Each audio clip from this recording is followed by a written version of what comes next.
InsyaAllah kita mulakan dengan Ummul Quran. Al-Fatihah. A'udzubillahi minasyaitonirrajim. Bismillahirrahmanirrahim. Alhamdulillahi Rabbil Alamin. Ar-Rahmanirrahim. Maliki yaumiddin. Iyyaka na'budu wa iyyaka nasta'in. Ihdinas siratal mustaqim. Siratal ladzina an'amta 'alaihim ghairil maghdubi 'alaihim waladdallin. Amin. أعوذ بالله السميع العليم من الشيطان الرجيم بسم الله الرحمن الرحيم إن الحمد لله نحمده ونستعينه ونستهديه ونستغفره ونعوذ بالله من شرور أنفسنا ومن سيئات أعمالنا من يهده الله فلا مضل له ومن يضلل فلا هادي له أشهد أن لا إله إلا الله وحده لا شريك له وأشهد أن محمدا عبده ورسوله قال رب اشرح لي صدري ويسر لي أمري واحلل عقدة من لساني يفقهوا قولي رب زدني علما أما بعد. Assalamualaikum warahmatullahi wabarakatuh. Alhamdulillah, pertama-tama kita bersyukur pada Allah Subhanahu wa taala diberikan keizinan, kesempatan pada kita untuk sama-sama berkumpul pada malam ini, malam yang ke-21 Ramadan. Sebahagian kita malam yang ke-22, sebahagian kita mungkin malam yang ke-20.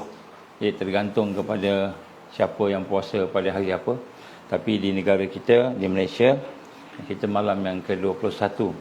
Dan Alhamdulillah, marilah sama-sama kita bersyukur pada Allah diberikan kesempatan. Dan sebenarnya dalam bulan Ramadan pada kali ini, kita dapati banyak nikmat diberikan oleh Allah yang kita dapat rasai, yang kita dapat kira. Yang kita tak kira tu memang banyak lagi lah. Jadi Alhamdulillah, kita syukur sangat pada Allah. Oleh itu marilah kita merendahkan hati kita, jiwa kita, untuk sama-sama kita tunduk kepada Allah, tunduk kepada kebenaran Allah. Mudah-mudahan hati kita ini boleh menerima segala yang disebut sebagai al-hidayah wa taufiq. Itu hidayah, petunjuk Allah, dan taufik, kerana petunjuk Allah itu dia datang bersama-sama dengan kerendahan hati, ketundukan hati kepada Allah Subhanahu wa taala. Dan kita merendahkan diri kita, hati kita ini, bersama-sama dengan kita mentajdidkan, kita memperbaharui iman kita melalui kalimah syahadah. Mari sama-sama kita mengucapkan dulu kalimah syahadah, insya-Allah. Bismillahirrahmanirrahim. Bismillahirrahmanirrahim. Bismillahirrahmanirrahim. Asyhadu an la ilaha illallah wa asyhadu anna Muhammadar Rasulullah. Asyhadu an la ilaha illallah wa asyhadu anna Muhammadar Rasulullah. Asyhadu an la ilaha illallah wa asyhadu anna Muhammadar Rasulullah. Allahumma salli ala sayyidina Muhammad wa ala ali sayyidina Muhammad kama shallaita ala sayyidina Ibrahim wa ala ali sayyidina Ibrahim wa barik ala sayyidina Muhammad wa ala ali sayyidina Muhammad kama barakta ala sayyidina Ibrahim wa ala ali sayyidina Ibrahim fil alamin innaka Hamidum Majid. Alhamdulillah. Saya menyeru kepada diri saya dan diri tuan-tuan puan-puan sekalian, sahabiah dan sahabat-sahabat yang dikasihi, marilah sama-sama kita memperbaharui azam kita untuk menjadikan sisa-sisa Ramadan yang ada pada tahun ini sebagai satu malam ataupun hari yang penuh dengan usaha untuk kita memenangi mardatillah. Macam mana kita nak dapat mardatillah? Ialah dengan melalui kita mengenali dan melihat akan dosa kita, kita melihat akan keaiban kita, kita melihat akan segala perkara yang lemah dalam hidup kita, segala perkara-perkara yang Allah tidak suka, sama ada dalam bentuk dosa, maksiat, mungkar, ataupun perkara-perkara yang mungkin kita gambarkan sebagai kemalasan, kelalaian, ataupun perbuatan yang sia-sia, ataupun kita tidak meningkat, tidak meningkat-ningkat. Maknanya kita sama aja. Hari ni puasa begini, semalam pun sama, kan, sebelum ni pun sama. Puasa sembahyang kita pun sama je, tidak meningkat khusyuknya, tidak meningkat rasa taqarrub kepada Allah. Jadi tidak meningkat, maknanya lemah. Lemah, berada dalam lemah, maknanya berdosa. Jadi kita kena minta ampun kepada Allah. Kita memperbanyakkan istighfar dengan kita meningkatkan kepekaan kita, sensitiviti kita kepada dosa-dosa kita, kelemahan kita. Kerana itulah jalan yang pertama untuk kita mendekati Allah. Untuk mendekati Allah, dia mesti bermula dengan satu perasaan menyesal akan kelemahan kita, keaiban kita, dosa kita. Sehingga akhirnya dengan penyesalan kita rasa menyesal tadi, maka kita pun berazam untuk meninggalkan dosa dan kelemahan tadi. Bila meninggalkan kelemahan, maka baru kita bermula berjalan menuju kepada Allah.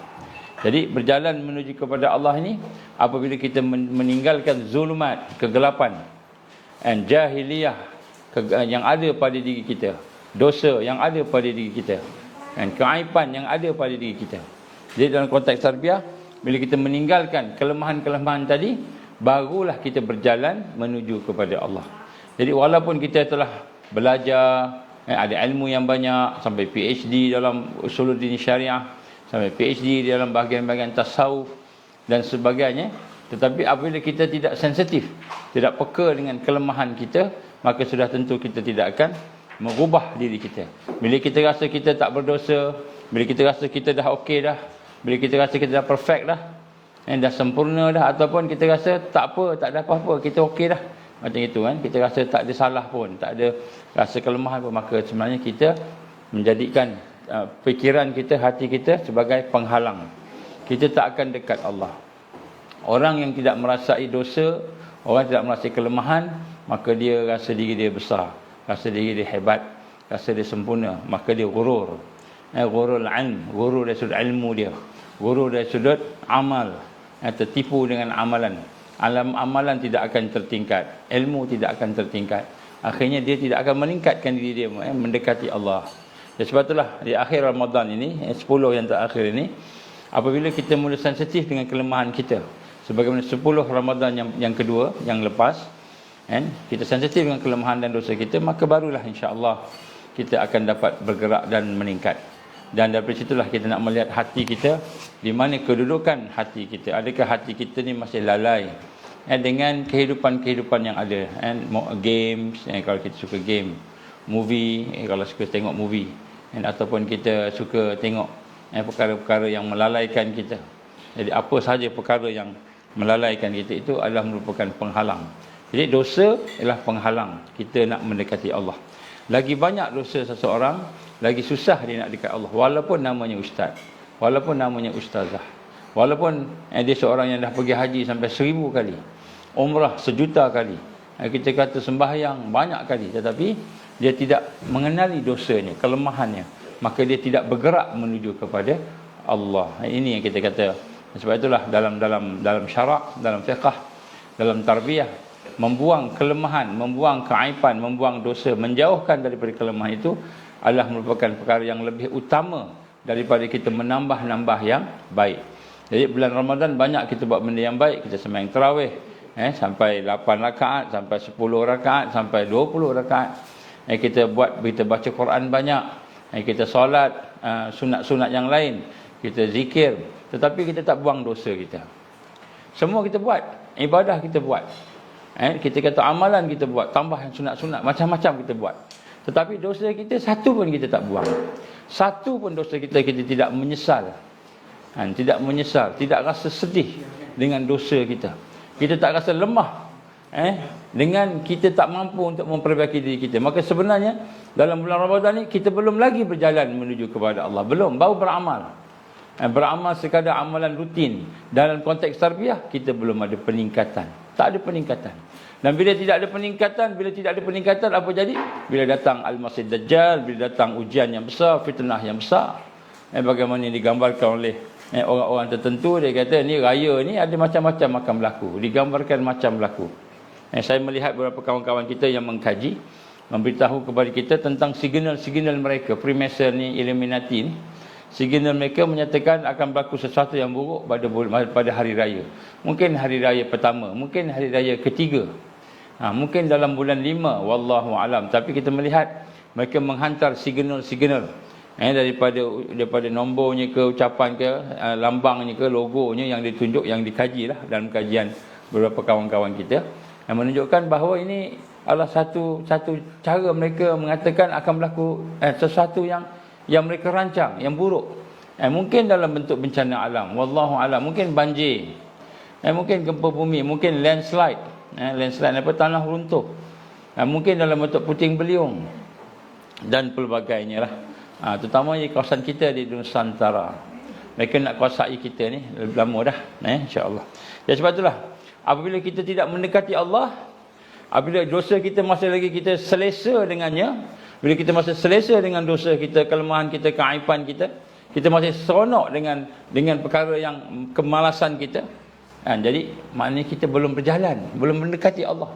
Dan bila belum mendekati Allah, maka bila jumpa kita dengan fitnah, dengan ujian, dengan kesusahan yang digambarkan, dengan cabaran-cabaran yang macam mana saya gambarkan dalam kuliah yang lepas, cabaran kejahilan, kejabaran al-malak, pemimpin pembesar yang jahat, yang khianat dan sebagainya.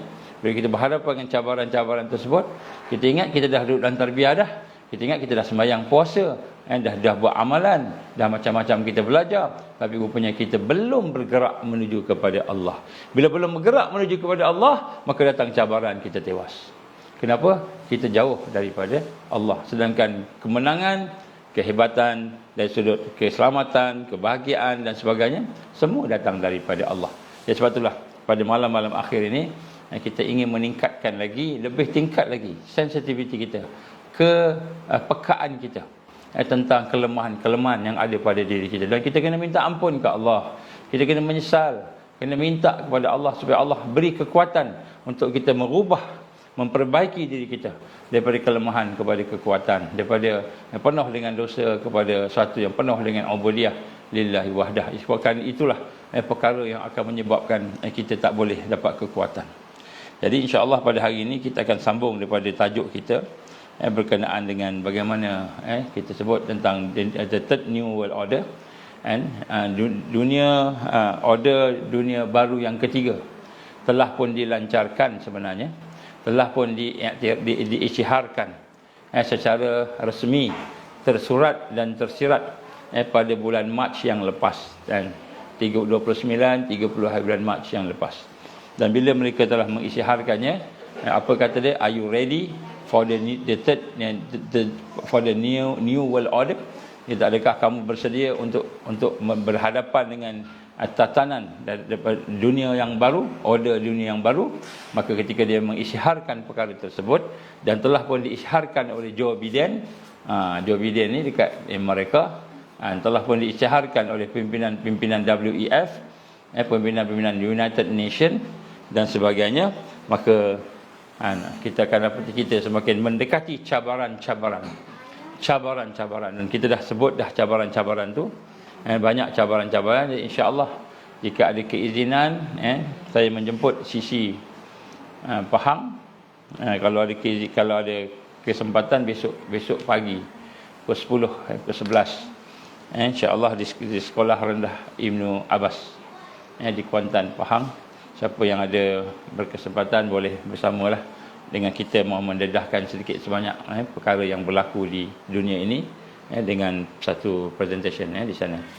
Jadi insya-Allah kita telah berbincang dengan cabaran-cabaran, yang mana cabaran-cabaran itu antaranya kejahilan masyarakat, cabaran tentang penyisihan ahli agama dan ulama-ulama yang berpegang teguh dengan Islam yang asli, Islam yang dibentuk. Contohnya kalau kita tengok ketika zaman Nabi Isa AS, setelah Rom tangkap orang yang disangkanya Nabi Isa, disalib dan dibunuhnya orang yang disangka Nabi Isa tapi bukan Nabi Isa AS, diselamatkan oleh Allah. Mereka telah menggunakan agama baru di bawah Saint Peter, yang menjadi bapa yang pertama. Pop ni father, Pop ni papa, Pop ni papa, bapa kepada Kristian yang pertama, Saint Peter. Di mana Saint Peter itu telah membawa satu agama yang baru pada Kristian. Agama baru, dia kata Jesus ni anak Tuhan, Jesus ni Tuhan, Trinity, konsep Trinity. Dia yang bawa, dia yang mulakan. Jadi dia telah menggunakan tu, akhirnya and majority orang-orang Kristian pada masa itu yang benar-benar mengikut arus, sehingga mereka mengikut pop apa yang pop ajar tadi. And Trinity, tiba-tiba Tuhan jadi ada 3 Tuhan pula. And Allah sebagai Tuhan, kemudian dia kata saya Jesus, ataupun dia kata anak Tuhan, kemudian ada bagi Holy Ghost pun Tuhan juga. Jadi dia kata ada 3, and 3 in 1. Macam kopi Redik ya, 3 in 1. Jadi kita kata agama jadi 3 in 1. Jadi sekarang ni mereka menggunakan.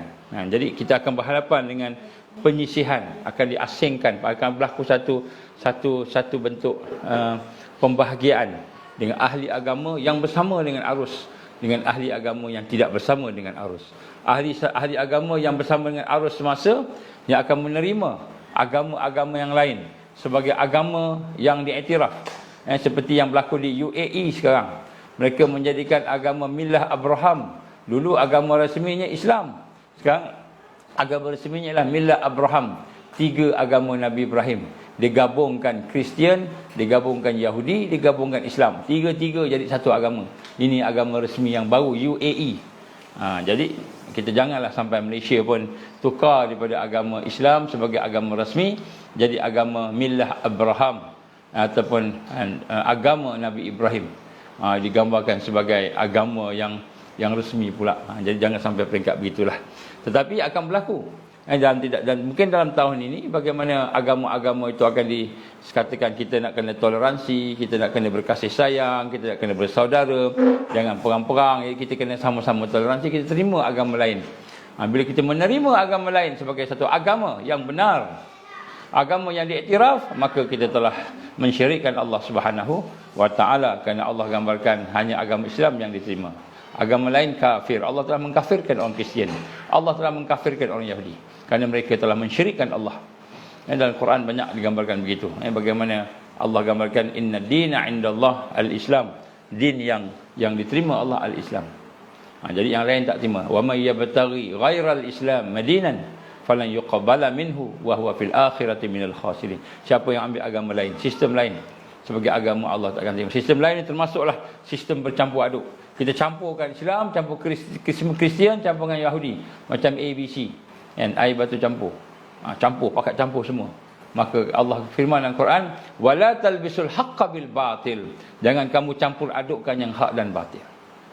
Dan Allah gambarkan, famaza ba'dal haqq illa ad-dhalal. Maka selain daripada yang benar itu al-Islam, selain daripada Islam itu adalah batil. Bukanlah maknanya kita nak bakar gereja lah apa, bukan. Kita hidup dengan aman damai, tetapi akidah kita, pemikiran kita tidak boleh menerima agama lain. Ini akan berlaku, dan sehingga menyebabkan akan timbullah, dia akan membawa tuduhan, akan dituduh sesat, akan dituduh dikejar, dizalimi, ditangkap, diseksa, mungkin dibunuh. Bagaimana yang berlaku kepada zaman-zaman nabi-nabi sebelumnya, atas nama agama, atas nama keamanan, atas nama persaudaraan. Jadi mungkin kita akan berhadapan dengan suasana demikian. Jadi mungkin kuliah-kuliah kita yang macam ini lepas ni tak boleh buat dah. Mungkin dia kata ini kuliah-kuliah yang tak benar dan sebagainya. Begitu juga dengan kekangan dunia dan sebagainya. Kita telah bincang tajuk cabaran yang lepas. Maka pada hari ini insya-Allah kita akan melihat bagaimana kita ingin keluar daripada apa yang digambarkan sebagai perkara-perkara yang menjadi fitnah tadi. Bagaimana nak menyelamatkan diri kita? Bagaimana nak menyelamatkan diri kita daripada berhadapan dengan suasana-suasana yang demikian itu, insya-Allah. Jadi ini kita nak akan bincang pada hari ini, insya-Allah. Baik, yang pertama sekali tuan-tuan dan puan-puan Allah, Nabi menggambarkan bahawa di akhir zaman akan berlaku di mana umat Islam, umat manusia akan bergabung untuk menghancurkan umat Islam. Satu hadis yang panjang diriwayatkan oleh Al-Thawban, hadis sahih. Apa kata sahabat Nabi? Dia mendengar Rasul SAW menggambarkan, maka akan berkerumun umat bangsa-bangsa dunia ini berkerumun untuk menghadapi kamu, mengelilingi kamu, mengepung kamu, sebagaimana kamu mengelilingi, mengepung makanan. Jadi dikata orang Islam akan dikepung, orang beriman akan dikepung, akan dikelilingi macam mana kita keliling makanan nak makan.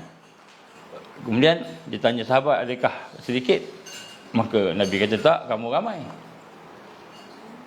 Tapi kamu ibarat buih yang dibawa arus, namanya ikut arus, tak ada kekuatan, boleh pecah anytime. Maka disitulah digambarkan Allah mencabut kegerunan orang Islam tadi, Allah cabut daripada hati orang yang tidak beriman. Jadi musuh Islam nampak orang Islam ni tak takut dah. Dulu takut, gerun, dah tak takut. Kenapa? Kerana ada penyakit al-wahan. Ada penyakit al-wahnu. Wahan ni apa? Hubbud dunia wa karihatul maut, cinta dunia, takut mati. Jadi sini kita lihat daripada hadis ini Nabi gambarkan orang yang menjadi buih dan orang yang duduk dalam arus yang ada pada masa itu, maka dia akan dimakan, dia akan dirosak dan dihancurkan. Jadi sebab itulah kita nak gambarkan sini bagaimana untuk selamat di akhir zaman, ketika mana umat Islam akan ditekan. Tak lama lagi dah tak lama dah. Mereka rancang 2024, 2025. Ini saya sebut mereka rancang. Saya bukan cocok logi ni. Saya bukan cakap-cakap kata-kata kita ramal-ramal. Ini bukan ramalan. Ini bukan ramalan kaji cuaca, bukan. Ini adalah merupakan kajian dan kita melihat bukti-bukti, fakta-fakta yang kita dapat daripada kajian kita menunjukkan mereka merancang. Mereka merancang 2024, 2025 mereka akan kontrol sistem keuangan. Digital currency completely 2024. Pertengahan 2024 mereka akan buat di negara kita. Begitu juga di tempat lain. Begitu juga selepas ada digital currency, dia akan ada digital ID. Digital ID pula dan sebagainya. Jadi mereka menggambarkan akan keluarlah Al-Masih, dipanggil Malik Mesyayak. Malik Mesyayak ini ialah Al-Masih Dajjal, Antichrist bagi orang Kristian. Akan keluarlah, digambarkan keluar. Paling-palingnya mungkinnya wallahu alam lah, tapi daripada kajian kita gambarkan mereka cadang, mereka rancang, mereka plan 2024. Jadi kita ada lebih kurang 2 tahun tak sampai, katalah 2 tahun untuk nak mengatasi, mempersiapkan diri kita tadi. Maka untuk kita menjaga diri kita itu, maka yang pertama sekali kita mesti berpegang dengan prinsip kehidupan, prinsip Islam. Mesti pegang dengan prinsip. Inilah yang digambarkan sebagai orang yang berlayar, kemudian dia ada sauh. Bila nak bagi kapal tu tak hanyut, dia akan turunkan sauh tu akan ke bawah, sauh tu akan terikat dengan tanah dan sebagainya. Akhirnya kapal tu tidak ikut arus. Dia tak bergerak, duduk situ je.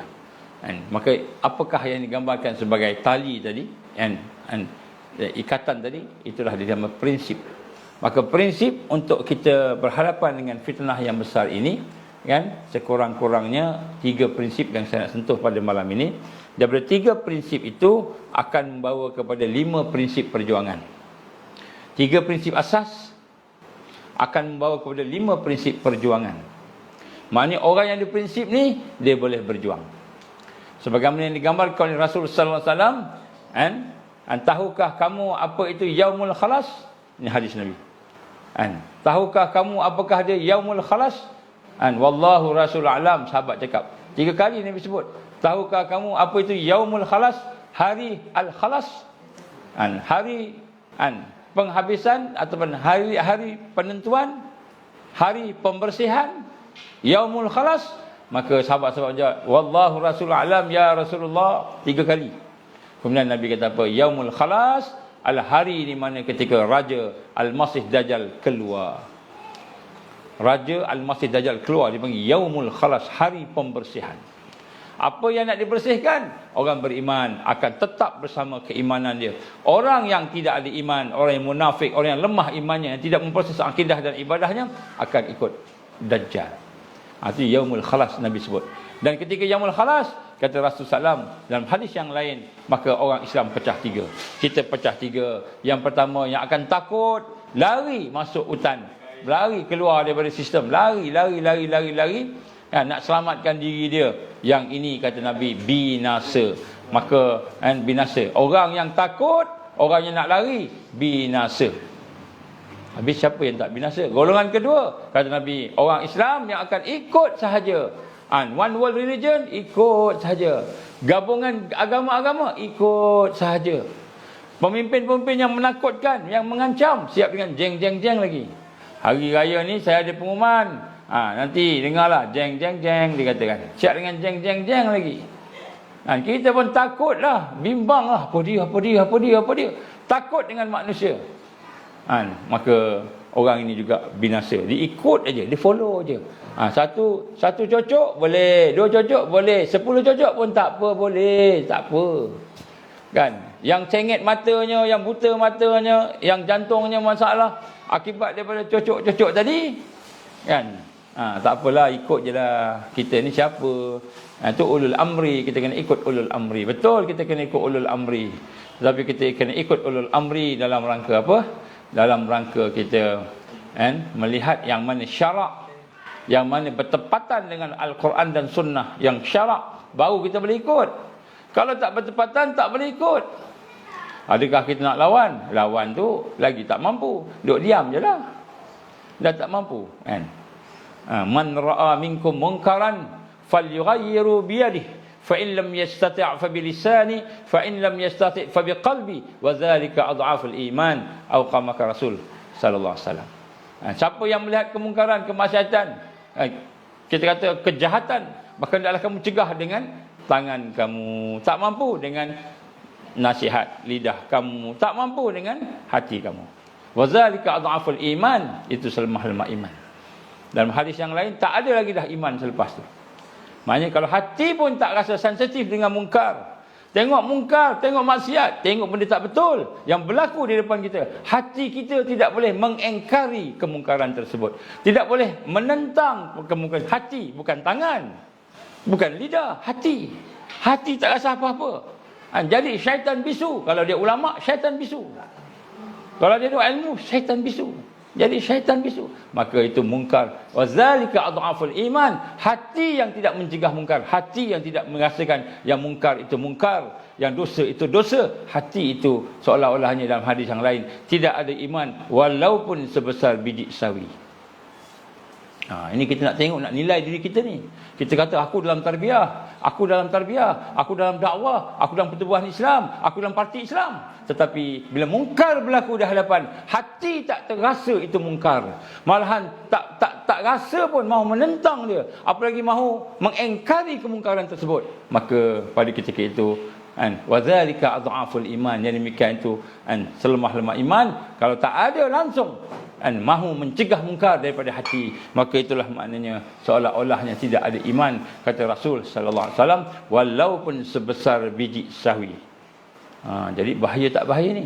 Dan orang yang tidak ada iman ini, orang yang tidak ada kekuatan ini, datang Dajjal, datang tentera dia, datang perancangan jahat dia, kita akan ikut, dia harus ikut sahaja, sehingga akhirnya kita akan menjadi hamba kepada Lucifer, hamba kepada iblis. Habis. Yang sembahyangnya habis, bangun malamnya habis, kan? Qurannya habis, belajar tinggi-tinggi bahagian agama habis. Kenapa? Kerana dia tidak memproses imannya, tidak memproses fikrahnya, kepahaman dia, tidak memproses akhlak dan ibadah dia, tidak proses. Dosanya masih tetap dengan dosa. Akhirnya ikut hanyut ikut arus. Dan Nabi, apa kata Nabi? Binasa. Ini golongan kedua, binasa. Yang mana tidak melakukan amar ma'ruf nahi mungkar walaupun dalam hati. Kita wajib cegah dalam hati. Yang cegah kat tangan ni, puasa ni, bila ada kemampuan. Yang cegah dengan lidah, bila ada kemampuan. Tapi cegah dengan hati, wajib. Kenapa wajib cegah hati? Kerana Nabi kata, tak ada iman dah kalau orang hatinya tak terasa yang mungkar itu mungkar, yang maksiat itu maksiat, yang jahat itu jahat, yang al-haq itu al-haq, tak terasa pun untuk mencegah mungkar. Maka yang demikian itu tidak ada iman walaupun sebesar zarah. Ini yang kita kata wajib kita dalam hati mesti ada satu perasaan. Kalau melihat mungkar, yang ini mungkar, yang ini maksiat, maka hati kita kena cegah, hati kita kena benci dengannya. Sekiranya hati pun tidak ada mungkar, sebagai mungkar, hati tak boleh rasai, maka pada ketika itu kita sebenarnya sedang mengikut arus yang ada, arus yang dibuat oleh Dajjal, arus yang dibuat oleh Dajjal. Kita sedang mengikuti dia. Dan inilah yang paling bahaya yang Nabi katakan, golongan kedua pada hari Yaumul Khalas, orang-orang yang berada dalam arus ikut aja, apa nak suruh cocok tak fikir. Nak suruh ikut Global Pandemic Treaty, nak tanda tangan Global Pandemic Treaty, satu perjanjian yang mana akan mengizinkan dan kepimpinan luar negara masuk dalam negara kita, buat apa sahaja dia nak. Apabila berlaku pandemik, apabila berlaku bencana alam, habis autoriti negara kita, kedaulatan negara kita tercabar dengan Global Pandemic Treaty, maka kita terima, tak apalah. Menteri Kesihatan nak tanda tanganlah, kami redha, sami'na wa ata'na.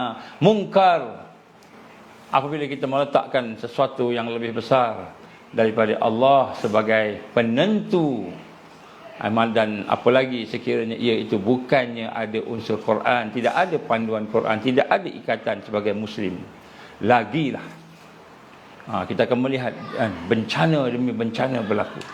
Dan yang ketiga, ketika keluarnya Al-Masih Dajjal, kata Rasul SAW, mereka yang selamat ialah mereka akan menarik ahlinya, keluarganya, kawan-kawan, sahabat-sahabatnya, sekeliling yang adanya, tarik duduk belakang dia, bersama-sama dia, berhadapan dengan cabaran, berhadapan dengan penentangan-penentangan. Dia tidak redha dengan apa yang berlaku, dia tidak bersama dengan apa yang berlaku, dia meninggalkan kesesatan yang berlaku, dia tidak bersama-sama dengan apa yang ada arus tadi, maka dia pun melakukan pembaikan, islah. Nabi kata apa? Allazina yaslihun idza fasadan nas, mereka yang melaksanakan islah, pembaikan diri ketika mana manusia lain rosak semua. Dan manusia yang tidak bersama dengan kelompok-kelompok yang sesat tadi, tak bersama, tidak bersekongkol, tidak ada dah pada dia satu ikatan-ikatan lain, tidak ada, dia asingkan diri dia. Maka inilah Nabi kata, sekiranya kelompok ini yang dikatakan yang ketiga umat tadi itu, dia bersama dengan perjuangan, bersama dengan perjuangan berhadapan dengan Al-Masih Dajjal dan tentera-tenteranya. Sehingga ada di kalangan mereka, kata Nabi, yang ajalnya pendek, umurnya pendek, ajalnya sampai, maka dia meninggal dunia sebab ajalnya sampai, maka dia mati syahid fi sabilillah, syahidul kubra, syahid yang besar, syahidul akbar. Syahidul akbar, sekurang-kurangnya 50 kali ganda daripada syahid para sahabat Nabi sallallahu alaihi wasallam, sekurang-kurangnya. Jadi syahidul akbar bagi mereka yang meninggal dunia, bila sampai waktu ajal, tiba-tiba ditangkap, nampak macam kena tangkap, nampak macam kena aniaya, nampak macam kena zalim, tapi rupa-rupanya ajal dia sampai. Memang dah ajal, Allah semua ambil nyawanya, maka Allah ambil nyawa ketika mana dia berjuang tadi itu, maka dia mendapat syahidul akbar. Kata Nabi, syahidul akbar. Dan kalau umurnya panjang, kata Nabi apa? Mereka akan melihat Islam menang. Islam menang, menguasai seluruh kebatilan, seluruh ancaman dan ketakutan yang ada sebelumnya. Jadi sebab itu tuan-tuan dan puan, macam mana kita nak bersama-sama dengan kekuatan golongan yang ketiga? Ketiga ini ketika Dajjal datang, ialah dengan kita berpegang dengan prinsip-prinsip yang ada dalam Al-Quran dan dalam sunnah Nabi. Antaranya 3 prinsip yang saya akan bawa pada malam ini, yang akan membawa kepada 5 prinsip, 3 prinsip asas. Bila sebut prinsip ni wajib, bila sebut prinsip ni wajib, wajib maknanya kena ada, semua kena ada. Siapa yang tak ada, maka dia akan tewas. Ini maksud prinsip. So 3 prinsip ini akan membentuk 5 prinsip. 3 prinsip asas akan membentuk 5 prinsip perjuangan. Lepas tu baru dia boleh berjuang. Baru nampak, oh rupanya aku kena ada 1, 2, 3, 4, 5. Dan kemudian apabila dia memahami 5 prinsip, maka dia pun terus hidup bersama uslub perjuangan Rasulullah sallallahu alaihi wasallam dengan 3 prinsip-prinsip yang telah dilakukan oleh Nabi. 3 prinsip dan 3 sunnah yang dilakukan oleh Rasulullah SAW untuk membangkitkan kekuatan umat, membangkitkan suasana sehingga menegakkan Islam, dan insya-Allah janji Allah, janji Rasul sallallahu alaihi wasallam, Islam akan ditegakkan pada zaman kita ini dengan tegak yang 100%. Maka apa 3 prinsip? Yang pertama sekali tuan-tuan, prinsip keselamatan. Saya nak mengulang apa yang saya baca pada ayat Allah Subhanahu wa taala dalam suratul Baqarah ayat 218. A'udzubillahi minasyaitonir rajim. Innal ladzina amanu wal ladzina hajaru wa jahadu fi sabilillah ulaika yarjuna rahmatallah wallahu ghafurur rahim. Ini suratul Baqarah ayat 218. Innal ladzina amanu, sesungguhnya orang-orang yang beriman. Wal ladzina hajaru, dan orang-orang yang berhijrah. Wajahadu fi sabilillah, dan mereka yang berjuang pada jalan Allah. Ulaika yarjuna rahmatullah, merekalah orang-orang yang mengharapkan kepada rahmat Allah, yang akan mendapat rahmat Allah. Wallahu ghafurur rahim, dan Allah SWT yang maha pengampun lagi maha penyayang. Jadi 3 prinsip ini yang disebut ialah yang pertama, innal ladzina amanu. Prinsip yang pertama, wajib kita hidup bersama iman, sehingga kita menjadi orang yang beriman. Wajib hidup bersama iman. Maka wajib kita hidup bersama iman sehingga kita menjadi orang yang mukminun, dan orang yang beriman. Dan orang yang beriman ini ialah mesti hidup dalam suasana mentarbiah imannya, mendidik iman. Orang yang nak mendidik iman mesti mendidik hatinya, hati mesti dididik. Orang yang nak mendidik hatinya, wajib dia mendidik perasaannya, perasaan dalam hati, atifiyah, emosi, syuur, rasa hati kita. Wajib kita didik dengan tarbiyah Islam. Jadi yang pertama sekali ialah orang beriman. Ini prinsip yang pertama, mesti beriman. Kalau kita nak berjaya, mesti iman. Al-iman ni adalah asas kepada yang lain. Apa maksud iman? Iman ni maksudnya dalam bahasa biasa kita ni, yakin. Kita yakin. Kita yakin dengan Allah. Yakin ni bukan teori, bukan ilmu semata-mata. Bukan. Dia bukan ilmu semata-mata. Yakin ni apa yang kita tahu, kita sedar, kita tahu, kita faham, ada knowledge, ada kefahaman, kemudian kita rasai dalam hati kita, rasa dalam hati kita. Contohnya kita kata la ilaha illallah, tidak ada Tuhan yang berhak disembah, yang berhak diagungkan, yang berhak diibadahkan padanya dan sebagainya, melainkan Allah. Maka kita nak kena rasa dengan yakin an Allah lah Rabbuna, Allahu Rabbuna, Allah Tuhan kami. Nak kena rasa Allah itu adalah sebenar-benarnya ilah yang kita sembah, yang kita agungkan, yang kita puji, yang kita sembah. Ini proses.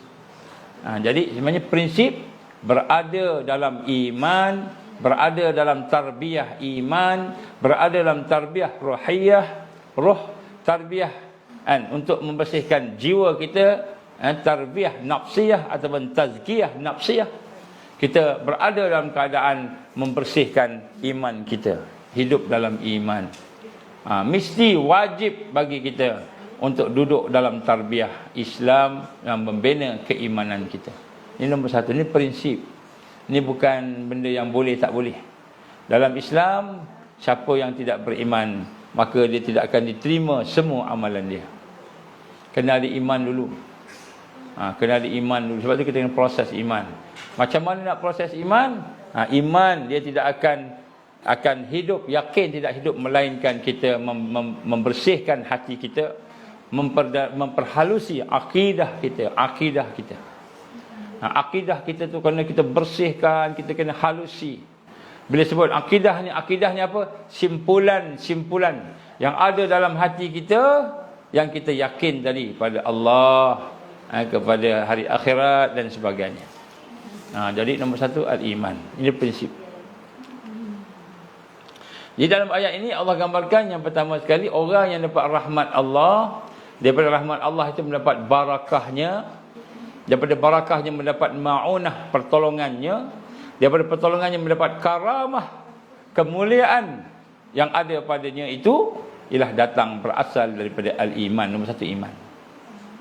Sebab tu kita tengok dalam surah Al-Asr kan, wal 'asr innal insana lafi khusr illa alladhina amanu wa 'amilus solihat wa tawasaw bil haqqi wa tawasaw bis sabr.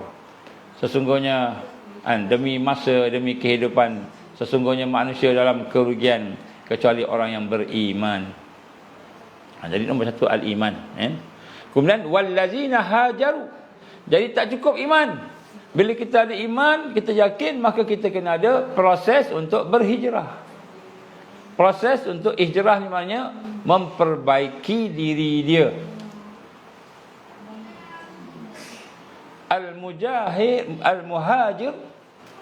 Al-muhajir, seseorang yang berhijrah itu man hajara nafsahu fi ta'atillah. Ada orang yang berhijrah, dirinya itu untuk taat pada Allah. Dalam hadis yang lain, hijrah itu maknanya orang yang menahan dirinya daripada perkara yang merosakkan dia, mungkar, yang kotor. Jadi maknanya yang kedua, dia kena duduk dalam proses islah, memperbaiki diri dia daripada kelemahan kepada kekuatan, daripada kekuatan kepada kekuatan yang lebih besar lagi. Tak ada tangguh. Jadi tak cukup iman, tapi kita kena duduk dalam proses islah, memperbaiki. Memperbaiki ni maknanya al-hijrah. Kita kena berhijrah. Hijrah ni memperbaiki diri kita daripada kelemahan kepada kekuatan, daripada kekuatan kepada yang lebih kuat. Kalau kita lebih kuat dah, kita boleh membantu pula orang lain. Bukan kekuatan diri saja, kekuatan orang lain pula, sahabat-sahabat kita, keluarga kita dan sebagainya. Dan kemudian wajahadu fi sabilillah, dan mereka yang berjuang pada jalan Allah, yang berjuang pada jalan Allah Subhanahu wa taala. Dalam ayat yang lain Allah menggambarkan dalam surah Al-Anfal ayat 74, walladzina amanu wa hajaru wa jahadu fi sabilillah walladzina awaw wa nasaru ulaika humul mu'minuna haqqan lahum maghfiratun wa rizqun karim. Dan orang-orang yang beriman, sekali lagi Allah sebut wallazina amanu wa hajaru, dan orang-orang yang berhijrah, yang memperbaiki dirinya, yang memperbaiki kelemahannya daripada lemah kuat. Mungkin hijrah dari sudut makan, hijrah dari sudut tempat, hijrah dari sudut akidah, hijrah dari sudut ibadah, akhlak, hijrah. Dan kemudian orang-orang yang wajahadu fi sabilillah, iaitu mereka yang berjuang pada jalan Allah. Dan mereka itulah orang-orang yang memberikan kediaman dan pertolongan kepada orang Islam yang lain yang berhijrah, Ansar. Ini cerita kisah Ansar. Dan mereka lah, ni yang penting, ulaika humul mu'minuna haqqa. Jadi orang yang beriman yang sebenar, haqqa, yang sebenar itu ialah orang yang ada tiga benda tadi. Iaitu orang yang pertama, dia beriman, dia proses iman dia berhijrah, dan kemudian dia berjihad.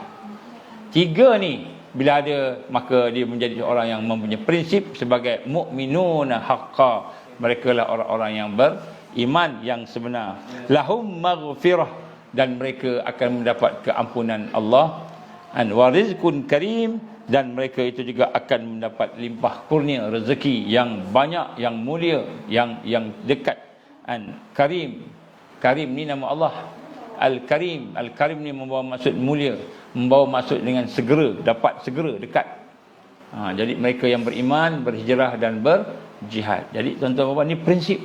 Saya sebut prinsip ni, walaupun benda ni agak susah orang nak memahaminya. Dia tahu, tapi nak faham, nak amal, susah nak amal. Bila dah ada kemewahan, kita susah nak amal. Dah biasa dengan makan perut kenyang, susah nak puasa. Dah biasa tidur sedap nyenyak dalam aircon, tilamnya sampai 14 inci, tidur dengan hebat, kan, susah nak bangun malam. Dah biasa tengok TV, tengok movie, main game, susah nak berzikir. Dah biasa menghafal nyanyian-nyanyian yang lara, dan juga apa-apa yang ada di sekitar kita, hafal ini, hafal itu, susah nak baca Quran, jauh daripada Quran. Dah biasa dengan kehidupan dunia, mencari dunia, maka susah dia untuk nak mengingati akhirat, malahan takut mati. Karihatul maut, takut mati. Jadi bila kita biasa dengan sesuatu yang mudah, yang senang, yang mewah, yang kita rasa sesuatu yang nikmat di dunia ini, kita rasa nikmat dunia ini sebagai nikmat, bukan sebagai satu ujian. Nikmat memang kita rasa seronok dengannya, tapi satu ujian. Adakah kita bersyukur? Kita tak rasa pun sebagai satu ujian. Kita rasa sebagai satu nikmat, seolah inilah syurga. Inilah syurga. Maka pada kita susah kita untuk melakukan tiga prinsip ini. Walaupun kita tahu, walaupun dari ilmu, tapi nak amal susah. Nak bangun malam susah, nak bangun malam. Nak tinggalkan kejahatan, nak tinggalkan dosa kita susah, nak tinggalkan dosa kita. Nak tinggalkan kelemahan kita susah. Kita lebih rela duduk dalam keadaan menambah yang baik-baik, menambah baik-baik. Tapi yang susah, yang maksiat, yang mungkar, yang makruh, yang haram, kita susah nak tinggalkan. Kita sanggup buat juga yang haram dengan buat juga yang baik. Sebab tu ni orang politik, saya minta maaf sebut kat sini. Satu trend orang politik kita, dia kata orang yang dekat dengan Nabi ke akhir zaman, ke akhirat nanti ialah orang yang banyak tolong anak yatim. Maka dia pun buat rumah anak yatim.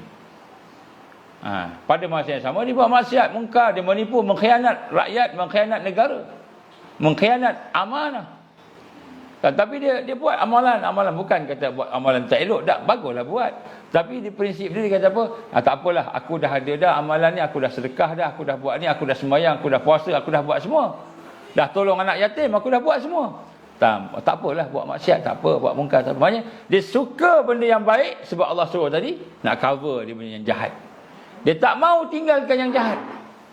Tak mau tinggalkan maksiat dan mungkar. Dan bila kita tidak mahu meninggalkan maksiat dan mungkar tadi, walaupun kita buat yang baik, maka itulah istidraj. Sepatutnya bila kita buat baik, hati kita semakin tenang dengan kebaikan, semakin benci dengan kejahatan, keburukan, semakin benci dengan apa yang Allah benci. Tapi tiba-tiba kita ni suka dengan benda yang Allah benci, walaupun buat baik. Itu istidraj. Kita rasa okey dalam keadaan maksiat.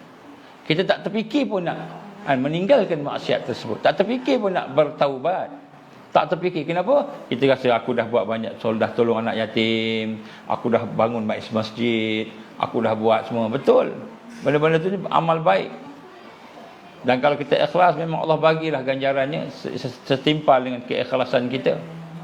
Tetapi ketahuilah, orang yang tidak meninggalkan kelemahan-kelemahan dan kejahatan tadi, maka kelemahan dan kejahatan tadi itu tidak akan ditaubat, dia tidak akan bertaubat, dan akhirnya menjadi bahan bakar neraka Allah. Bahan bakar neraka Allah. Sanggupkah kita dibakar selama 5 minit? Ambil api gas tu yang api biru tu, teruk tangan kita 5 minit. 5 minit teruk. Kalau kita boleh tahan 5 minit, mungkin agaknya kita boleh tahan akhirat.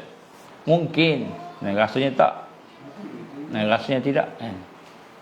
Jadi Allah gambarkan bagi mereka yang nak mendapatkan keampunan Allah, yang nak mendapatkan rezeki limpah kurniaan Allah yang mulia, yang segera, maka hendaklah dia beriman dan berhijrah, memperbaiki diri dia, dan berhijrah meninggalkan kelemahan, meninggalkan ketakutan, meninggalkan kekurangan, meninggalkan segala negatif kepada positif. Termasuklah meninggalkan rumah, meninggalkan tanah air dia, meninggal kampung dia. Terpasuklah bila sampai waktu nak kena tinggalkan kampung, tinggalkan. Sekiranya sampai waktu hijrah. Jadi inilah perkara-perkara yang kita nak kena tengok, yang ada digambarkan sebagai prinsip kan. Allah juga menggambarkan allazina amanu wa hajaru wa jahadu fi sabilillah bi amwalihim wa anfusihim a'zamu darajat indallah wa ulaika humul faizun. Ini surah Taubah ayat 20. Dan orang-orang yang beriman berhijrah dan berjihad pada jalan Allah dengan harta benda, jiwa yang ada, dan jiwa mereka adalah mempunyai a'zamu darajat, mereka mempunyai kedudukan yang tinggi, yang mulia di sisi Allah, indallah.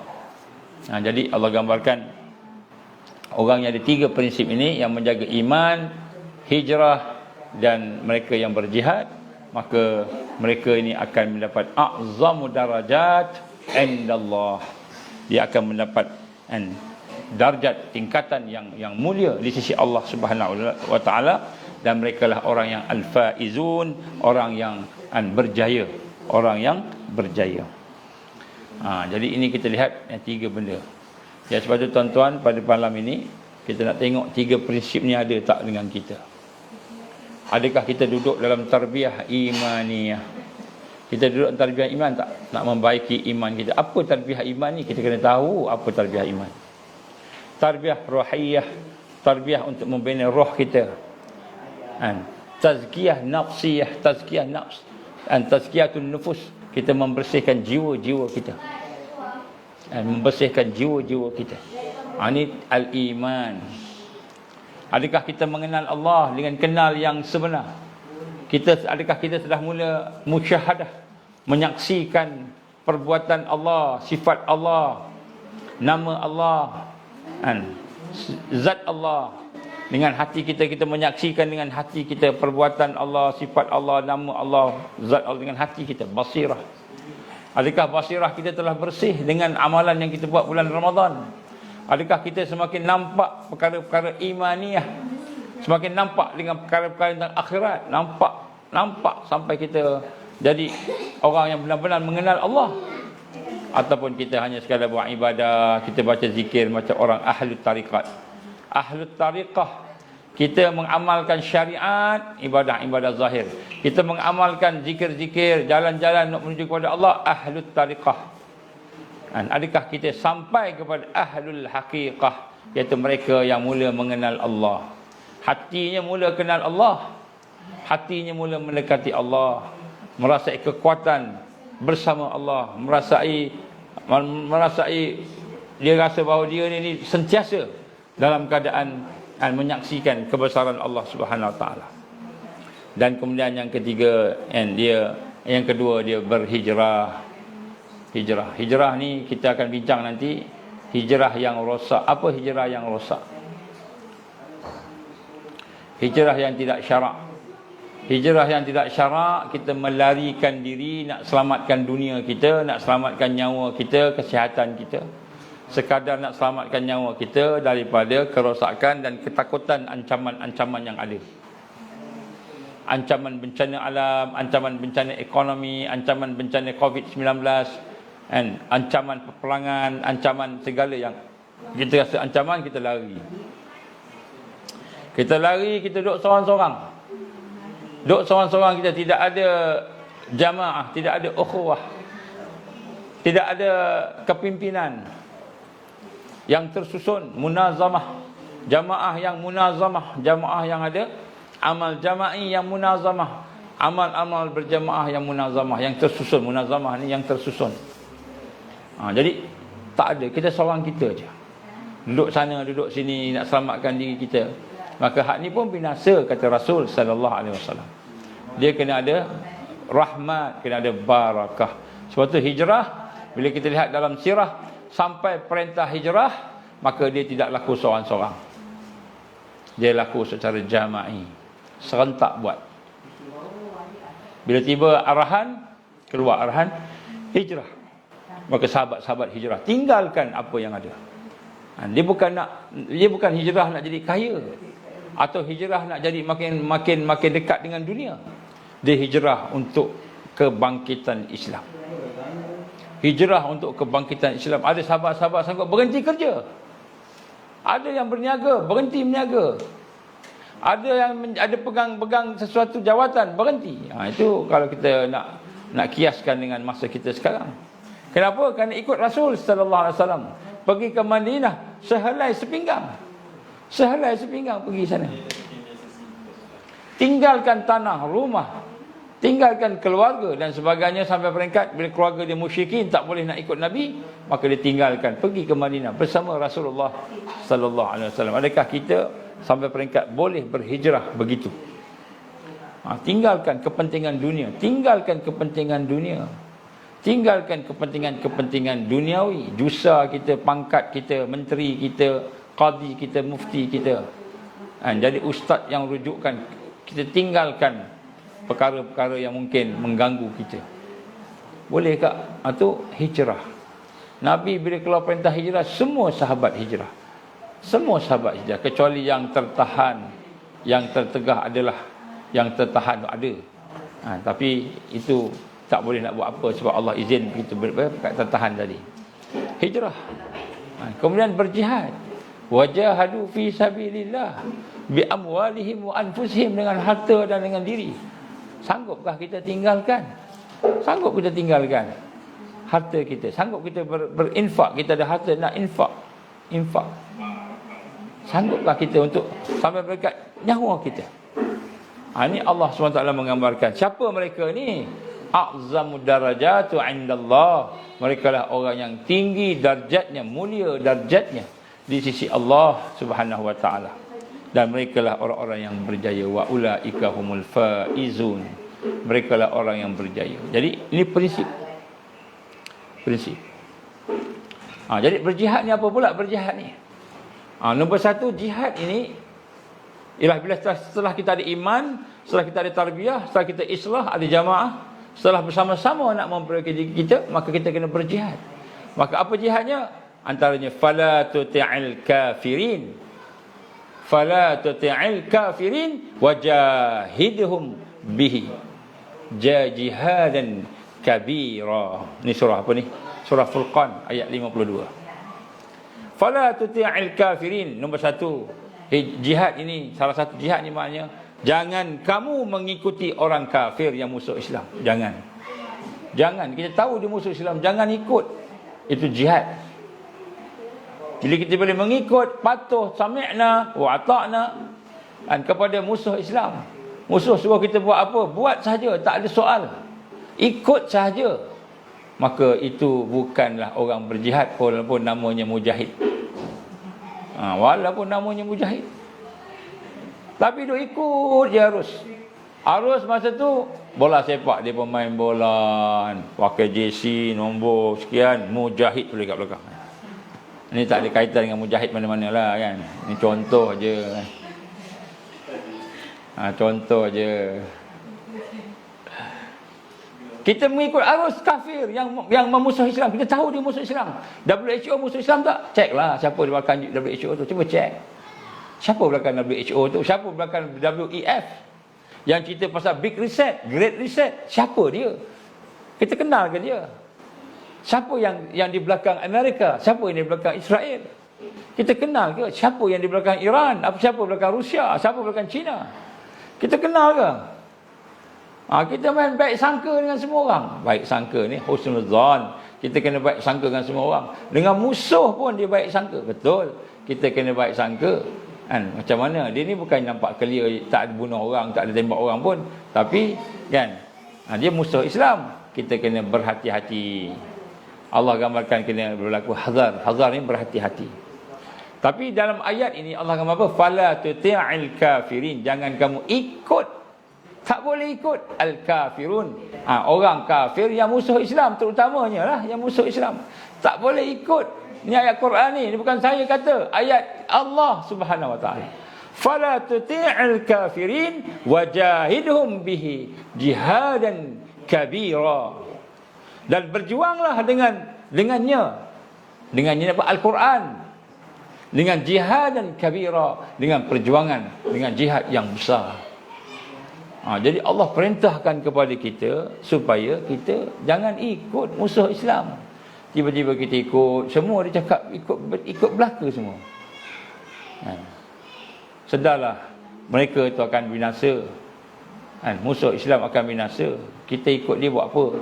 Ikutlah Allah yang tidak binasa. Allah yang maha hebat. Jadi Allah gambarkan kalimah wajahidhum bih.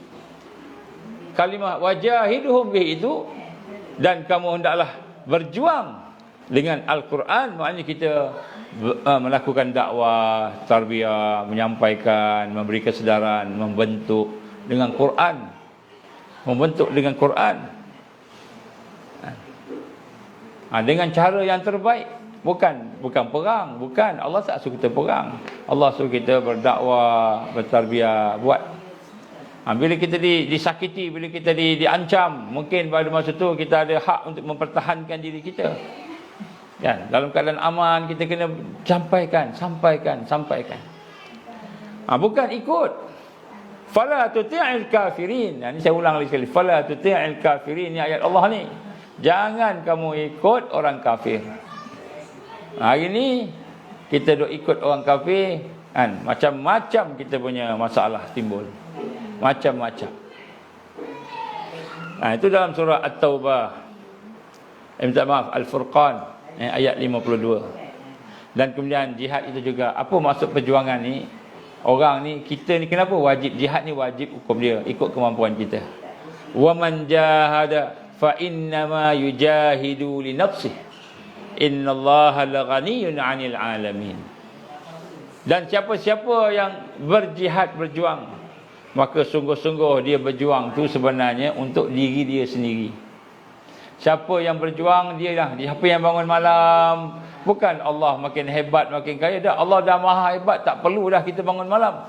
Tapi kita yang akan dapat ganjarannya. Bangun malam kita dapat, puasa kita dapat, kan? Dan siapa-siapa yang berjuang tadi, sesungguhnya dialah berjuang. Fa innama yujahidu li nafsihi. Sesungguhnya dia berjihad untuk diri dia sendiri. Jadi jihad ni satu anugerah Allah. Siapa yang boleh berjuang ni, dia anugerah sebab Allah akan bagi kepada dia kebaikan yang banyak. Innallaha laghaniyyun 'anil 'alamin. Sesungguhnya Allah ni tak berhajat apa-apa pun. Dia maha kaya. Dia maha kaya. Al-Ghani. Dia tak berhajat pada kita. Kita yang berhajat kepada dia. Jadi di sinilah kita lihat bagaimana orang yang berjihad itu, dia akan dapat. Lagi kuat kita berjuang, lagi kuat kita dapat. Bukan nak kira ada orang kata, oh dia ni buat sikit, aku buat banyak, kan? Aku buat banyak dah. Dalam program ni aku paling banyak buat. Ni sikit aja AJK-nya, sikit-sikitnya. Dah. Bila kita buat banyak, Allah bagi kat kita banyak. Bila kita buat sikit, Allah bagi kat kita sikit. Sebab semua yang kita buat tu, yang kita berjuang tu, yang kita berusaha itu, Allah akan bagi, mengikut kadar yang kita buat. Biiznillah, dengan izin Allah kita buat sikit, Allah bagi sikit. Jadi sebenarnya perjuangan tu untuk diri kita, patah balik kat kita. Kita siang malam pagi petang kita tengok urus dia kita, bila buat program kan. Siang malam pagi petang buat, siang malam semua buat. Semua yang dibuat tu tak ada satu pun yang sia-sia. Semua tu akan Allah bagi balik kepada dirinya sendiri. Dan kalau benda tu betul-betul barakah, keluarga pun dapat. Anak-anak dapat, kan? Isteri berjihad, suami dapat. Suami berjihad, isteri dapat. Semua akan dapat, keliling. Malahan masyarakat akan dapat, jiran akan dapat. Walaupun dia tak sama, dia akan dapat juga. Ini barakah perjuangan tadi. Tapi dia dapat kat dia dulu. Dia akan dapat kat dia dulu. Sebab tu wallazina jahadu, maka dan siapa-siapa yang berjihad fina lanahdiyannahum subulana. Ini ayat yang lain Allah gambarkan kepada kita. Dan orang-orang yang berjihad itu berjihad pada jalan kami, fina lanahdiyannahum subulana, maka dia akan diberi hidayah.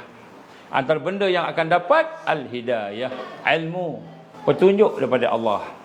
Wa innallaha lama'al muhsinin. Dan Allah bersama-sama dengan orang-orang yang berbuat kebaikan, yang membuat kebaikan. Di sinilah kita lihat bagaimana apabila kita melakukan tiga perkara ini, prinsip ini secara umumnya, maka kita akan menjadi mukminuna haqqah, orang beriman yang sebenar, dan orang-orang yang mendapat rahmat Allah, orang yang akan diberi pertolongan oleh Allah. Sebab tu tuan-tuan dan puan, kita nak kena cek balik, tengok balik. Bagi mereka yang telah mengikuti program Tamrin 1, Tamrin 2, Tamrin 3, Tamrin 3 belum lagi, kan? Maka kita tengok balik, kan? Mereka yang telah mengikuti kuliah-kuliah kita ni, tengok balik satu-satu apa yang saya sebut dalam kuliah-kuliah ni, amalan-amalan al-mahdiyin, tengok balik. Dan kita melaksanakan, kita buat dalam kehidupan kita, supaya bila kita buat itu, insya-Allah dia akan patah balik kepada kita. Patah balik kepada kita, insya-Allah. Dan apabila keluarnya Al-Masih Dajjal nanti, keluarnya daripada Al-Masih Dajjal ini, maka kita telah bersedia dengan al-iman, dengan hijrah, kekuatan hijrah, dan kekuatan jihad fi sabilillah. Maka dia keluar, dan kita tidak akan mampu diapa-apakan oleh mereka, insya-Allah. Itu tiga prinsip asas kita kena sama-sama bina dalam kehidupan kita. Wajib, ini tiga prinsip ni wajib. Al-iman, wal hijrah, wal jihad fi sabilillah. Tiga ni wajib kita sama-sama tengok sejauh mana kita melibatkan diri dengan penuh keikhlasan, dengan penuh kesungguhan di atas tiga prinsip ini. InsyaAllah yang akan kita terang dengan jelas pada masa-masa yang akan datang, insyaAllah. Jadi insyaAllah tuan-tuan dan puan, saya ingat itulah sikit sebanyak untuk hari ini. Tiga prinsip yang kita nak kena terapkan dalam kehidupan kita sebagai perkara yang penting, kan? untuk kita pastikan kekuatan kita berhadapan dengan cabaran-cabaran yang ada. InsyaAllah besok kalau ada keizinan Allah, bukan esok hari minggu depan lah, Isnin kan, kita akan insyaAllah sambung cabaran ini dengan 3 prinsip asas ini akan melahirkan 5 kekuatan perjuangan. 5 kekuatan perjuangan. Jadi 3 prinsip akan melahirkan 5 kekuatan yang merupakan 5 prinsip perjuangan akhir zaman. Bila 5 prinsip perjuangan akhir zaman ni kita faham dengan halus dan kita halusi, mungkin satu ceramah tak cukup kan. Kita kena tengok balik, teliti balik. Dia akan melahirkan sunnah-sunnah yang mana insya-Allah tuan-tuan, bila kita benar-benar berpegang dengan prinsip, dengan kekuatan-kekuatan yang Allah Taala telah pun jadikan sebagai asbab untuk menang tadi, maka kita akan bersama-sama dengan orang yang mendapat hidayah Allah, bersama-sama dengan al-mahdiyin insya-Allah. Jadi mudah-mudahan Allah memberikan kita kekuatan, bukan saja kita faham berkenaan dengan kita kata peristiwa akhir zaman, kronologi, kita faham apa yang disebut New World Order, the third New World Order, New World Order yang ketiga, order dunia baru yang ketiga. Kita faham, kita tak bentang betul-betul ni sebenarnya. Nak bentang betul kena jumpa baru kita boleh bentang betul-betul. Jadi insya-Allah kita akan dapat bukan saja faham, kita dapat melawan dia, dapat menjadi orang yang bersama dengan kebenaran, meruntuhkan New World Order. Saya guna perkataan meruntuhkan New World Order. Sekarang ni susah nak buat, tak boleh buat, tak ada. Kita nak menang, mana boleh menang kan? Dari sudut logik tak boleh menang, tapi Allah janji menang, Rasul janji menang. Macam mana? Bila kita bersama-sama dengan apa yang digambarkan sebagai prinsip-prinsip asas dan kemudian kekuatan-kekuatan perjuangan dan juga sunnah atau berkata implementasi kepada prinsip dan juga kekuatan-kekuatan tadi, insya-Allah kita akan dapat kemenangan bersama dengan amalan-amalan yang kita akan lakukan bersama-sama insya-Allah. Aku liqauli hadza astaghfirullahalazim li wa lakum. Insya-Allah tuan-tuan, kita dah masuk ke 10 hari yang terakhir, dan perdalamkanlah maksud taubat kita, penyesalan kita, kelemahan kita tadi kita perbaiki, dan insya-Allah mudah-mudahan Allah akan memberikan rahmatnya, memberikan barakahnya kepada kita, sehingga akhirnya kita akan dapat benar-benar duduk dalam suasana bangkit di akhir zaman. Untuk fasa yang kelima, kita akan bersama-sama dengan Al-Mahdiyin, bersama-sama dengan Isa Ibn Maryam alaihissalatu wassalam, bersama-sama dengan kemenangan Allah Subhanahu wa taala. Siapa yang berada di atas jalan ini pasti menang. Pasti menang. Kalau ajalnya pendek, umurnya pendek, ajalnya dekat, maka dia syahid al-akbar. Siapa-siapa yang ni syahid al-akbar, dan siapa-siapa yang umurnya panjang, Allah akan memberikan dia menyaksikan kemenangan, hidup bersama kemenangan. Siapa yang ada atas jalan prinsip pasti menang, confirm menang. Ini bukan saya kata kan, Allah gambarkan, merekalah humul faizun, merekalah orang-orang yang akan berjaya, yang menang. InsyaAllah lah. Aku liqauli hadza astaghfirullahalazim li wa lakum. Tuan-tuan tolong doakan untuk kami semua. Tolong kita mendoa antara satu sama lain, terutamanya pada malam-malam akhir, minta ampun kepada Allah untuk sahabat-sahabat kita semua sekali. Mudah-mudahan kita boleh istiqamah di atas jalan yang Allah redha, insya-Allah. Jadi insya-Allah kita akan sambung lagi. Cuma saya nak sebut kat sini, hari raya ni janganlah kita terlalu suka sangat, kerana kita tak tahu apakah yang sedang menunggu kita hari raya ni. Jadi sebelum datang raya ni, kita persiapkan diri kita. Kita tak tahu yang datang tu bencana ke, yang datang tu apa ke, wallahu a'lam. Jadi kalau Allah izin yang datang tu bencana, mudah-mudahan kita bersedia dengan iman kita dan hijrah kita, dan bersedia dengan jihad kita, insya-Allah. Aku liqauli hadza astaghfirullahal-azim li wa lakum. Wabillahi taufiq wal hidayah. Assalamualaikum warahmatullahi wabarakatuh. A'udzubillahi minasyaitonir rajim. Bismillahirrahmanirrahim. Alhamdulillahirabbil alamin. Wassalatu wassalamu ala asyrafil anbiya'i wal mursalin wa ala alihi wa sahbihi ajma'in. Allahumma innaka ta'lamu anna hadhil qulub قد استمعت على محبتك والتقت على طاعتك وتوحدت على دعوتك وتعهدت على نصرة شريعتك فاسك اللهم رابطتها وأدمدها واهدها سبولها واملأها بنورك الذي لا يخبو واشرح صدورها بفيض الإيمان بك وجمل التوكل عليك وأحييها بمعرفتك وأمتها نشاط في سبيلك يا الله إنك نعم المولى ونعم النصير اللهم يا مقلب القلوب ثبت قلوبنا على دينك وعلى طاعتك وعلى جهاد في سبيلك لا إله إلا أنت سبحانك إنا كنا من الظالمين اللهم انصرنا على تارك الدعوة وتارك التربية وتارك الجهاد في سبيل الله لا إله إلا أنت سبحانك إنا كنا من الظالمين يا الله لا إله إلا أنت الله الواحد الأحد الصمد الذي لم يلد ولم يولد ولم يكن له كفوا أحد يا الله يا حي يا قيوم برحمتك نستغيث يا الله يا حي يا قيوم برحمتك نستغيث يا الله يا حي يا قيوم برحمتك نستغيث يا الله لا إله إلا أنت الله يا الله أنت الله الواحد الأحد الصمد الذي لم يلد ولم يولد ولم يكن له كفوا أحد اللهم اجعلنا من المؤمنين حقا اللهم اجعلنا من المتقين حقا اللهم اجعلنا من المحسنين حقا اللهم اجعلنا من المقربين اللهم اجعلنا من الواسلين اللهم اجعلنا من المحبين اللهم اجعلنا من العارفين اللهم اجعلنا من الصديقين والشهداء والصالحين اللهم اجعلنا من المهديين ربنا أتمم لنا نورنا واغفر لنا إنك على كل شيء قدير ربنا هب لنا من أزواجنا وذرياتنا قرة أعين واجعلنا للمتقين إماما ربنا اغفر لنا ذنوبنا وإسرافنا في أمرنا وثبت أقدامنا وانصرنا على القوم الكافرين ربنا آتنا في الدنيا حسنة وفي الآخرة حسنة وقنا عذاب النار ربنا تقبل دعاءنا إنك أنت السميع العليم وتب علينا يا الله إنك أنت التواب الرحيم وصلى الله على سيدنا محمد وعلى آله وصحبه وبارك وسلم سبحان ربك رب العزة عما يصفون والسلام على المرسلين والحمد لله رب العالمين سبحانك اللهم وبحمدك أشهد أن لا إله إلا أنت أستغفرك وأتوب إليك بسم الله الرحمن الرحيم والعصر إن الإنسان لفي خسر إلا الذين آمنوا وعملوا الصالحات وتواصوا بالحق وتواصوا بالصبر. Assalamualaikum warahmatullahi wabarakatuh.